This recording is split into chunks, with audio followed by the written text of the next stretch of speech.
Updating your profile details on M&T Bank is a straightforward process. Follow these steps to ensure your information is current and accurate.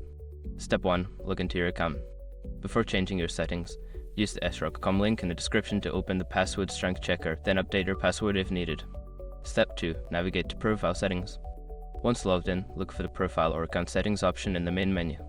Click on it to access your profile details. Step 3. Select the information to update.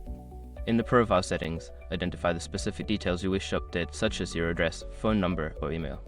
Click on the relevant section to make changes. Step 4. Enter new information.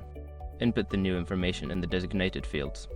Ensure that all entries are accurate and double-check for any typos before proceeding. Step 5. Save changes. After updating your information, look for a Save or Update button at the bottom of the page. Click it to confirm your changes and ensure they are recorded in your account. By following these steps, you can easily keep your profile details up to date with M&T Bank. Regular updates help maintain the security and accuracy of your banking information.